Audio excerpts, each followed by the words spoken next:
Report that just came out on CNN Money. The opioid crisis is draining America of workers. And this goes back to the video I did on how many people are now failing drug tests. I never thought I would see the day in this country where most of the applicants would fail a drug test and only a handful here and there will pass. But that's what's happening now, especially in towns that have a high population of caucasoids. They'll come in, fill out the job application, and just keep failing over and over and over. And this is kept silent. This is kept silent, and this is happening primarily among the caucasoids. They cannot pass a drug test for employment, and it's serious. So serious that many companies are now turning to the Syrian refugees and immigrants coming to this country from Africa. And they're putting them to work because these people can pass a drug test. Where Americans, which they know they're talking about their own people, can't even pass. And a new problem has also cropped up. People that were former drug addicts, did drugs at one time, no longer do drugs, are also having a hard time finding work because people are afraid. These companies out here are afraid to take a chance on them falling off the bandwagon. So you're going to hear more and more former junkies that beat their drug habit, at least for now they did, say they still can't find work. Once people look in their background and see that they had a drug addiction, they won't hire them. So if you had a drug addiction, you better keep it quiet, because if people get wind of it when you're trying to look for work, or you've had some arrest and it was due to your drug addiction, you may have a hard time finding work. No one will want to touch you.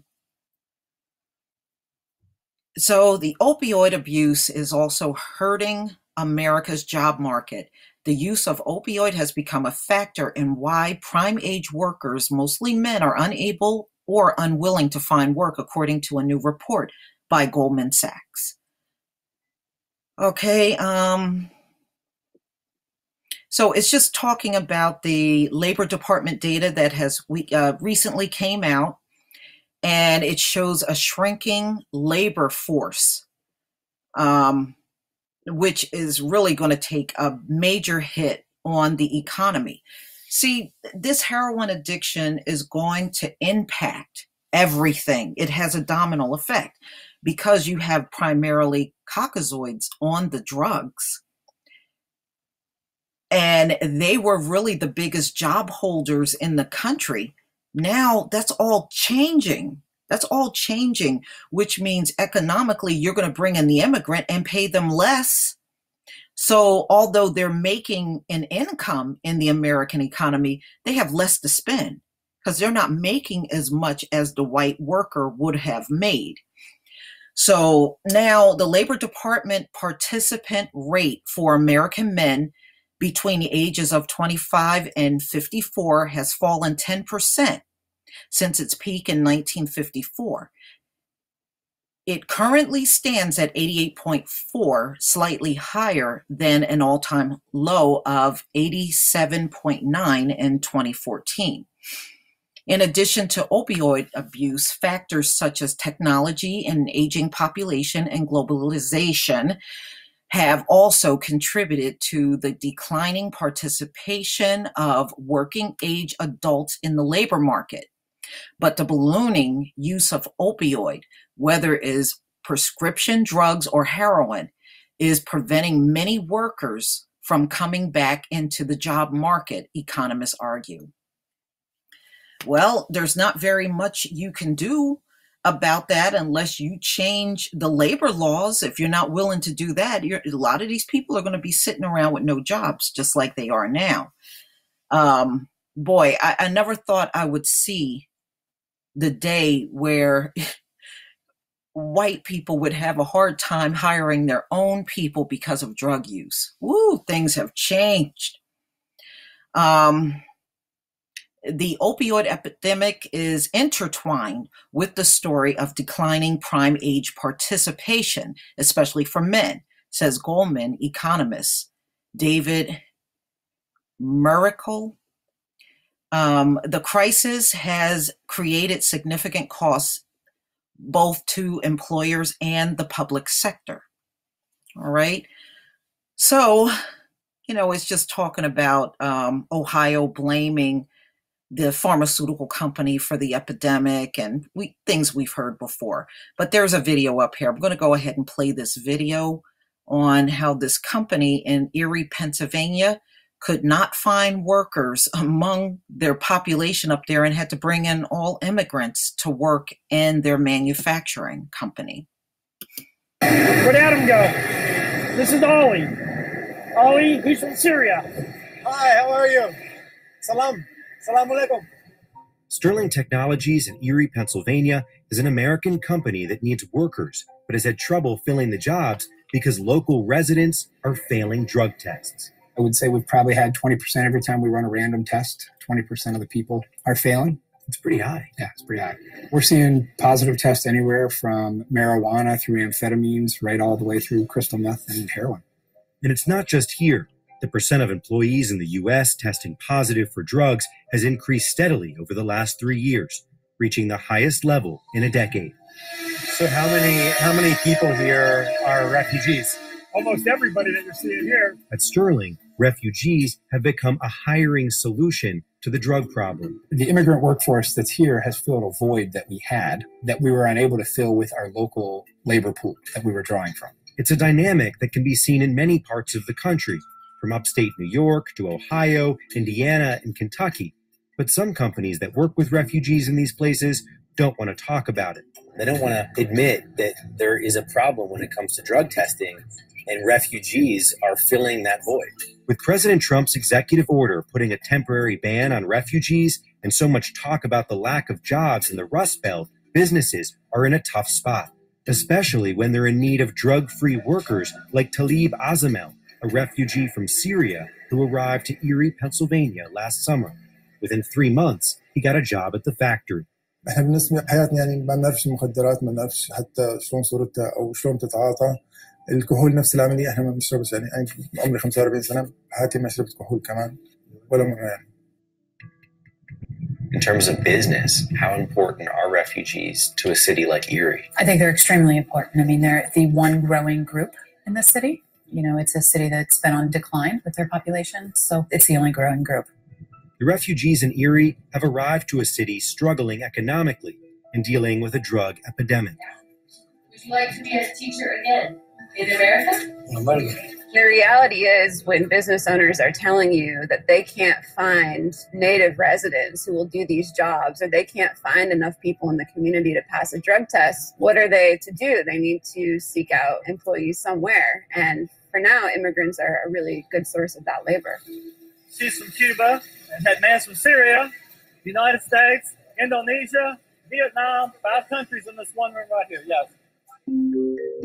In Louisville, Kentucky, nearly 6,000 refugees have arrived in the last 5 years, helping companies fill jobs. When we work with, for instance, Kentucky Refugee Ministries, we haven't had any troubles at all with drug testing. So refugees really are filling that gap for you. Yeah, in this instance, there were refugees who were available, who were ready to contribute, and we were thrilled to be able to give them that opportunity. What size? Can you check what size you have? We are going to get you some shoes, okay? Okay, good luck tomorrow. Okay. Send us as many as you can. I hear this every single day, whether it's a small local restaurant, coffee shop to Amazon. We get flyers, we get emails, phone calls. We need people. Okay. What do we remember about work shifts? We usually get someone employed within 3 days. We've had someone start within 1 day. That's how fast refugees are able to get employed. So the refugees are not taking the jobs. The refugees are filling the gaps. We spoke with locals about the struggle to find jobs because of drugs. Right now, heroin and meth is one of the biggest problems. Recently in Louisville, there were 151 overdose calls in just 4 days. And methamphetamine use is so high here, the number of people testing positive for job drug tests is 47% higher than the national average. I did crack cocaine and heroin. After trying to get jobs and lose jobs, get a job and lose a job, I said, might as well not try, because I'm pretty sure people want to keep their job. It's just not knowing how to stop. In Erie, Pennsylvania, we hear similar stories. I'm 36, and my drug of choice was heroin. What kind of jobs were you looking for in Erie that you couldn't get? Like retail, either like small corner stores, any stores like that. They don't give someone like me, they wouldn't give me the opportunity. You know, they just see my background, and that's all they see. They don't see me as a person. I mean, what do you think of the fact that for these employers, they've had to go to new workers because of the drug problem? I understand completely. I mean, those refugees, they come here with the American dream in their mind. You know, they come to work, come to build their life. You know, they obviously work hard compared to a drug-addicted individual that just scrapes by, does the bare minimum to get by every day. So I completely understand with the business owners. I know that refugees need an opportunity when they come here, and employers give them the opportunity. But people like us that live here also need an opportunity. And I'm not saying they don't deserve it, but we deserve it as well. You know what it is. I'm going to stop it right there, but I will leave the link to this in the description box if anybody wants to see it. See, the drug addicts and former drug addicts, the recovered ones, now got that same stigma on them like prisoners do when they get out and that background check is ran, and if they had any drug arrest or any addictions and stuff on their record, they don't get hired now. They don't want junkies. They don't want former junkies either. So a lot of these people are just as screwed as the ones that get out of jail and can't find work. So ultimately, you're going to have a large population of people out here with no jobs. And you notice how Trump promised all these jobs? Yeah, well, there may be some jobs, but they're going to the immigrants. They sure aren't going to these people, and these are white people. Okay, these addicts, many of them are white, and they cannot get employed now. Like I said before, I never thought I would live to see the day where so many caucasoids are unemployable. Now, they know what it was like for Black people. Black people have always had the highest unemployment, and they didn't care. They didn't care. Now they're experiencing it. And I have to tell you, I don't feel bad for them. They have done Black people like this since we've been in this country, since we've been here. They have always made sure unemployment always was highest among Black people than anyone else. Now the tide is turning, ladies and gentlemen. Things are changing so fast in this country. You know, this Caucasoid man, woman, and child, they are really losing their status, their make-believe status of being the best thing since apple pie in this country. But it doesn't look that way anymore. They are definitely a fallen people, more and more each day. Please leave your comments and subscribe. And if you can donate to this channel, please do. Peace, everybody.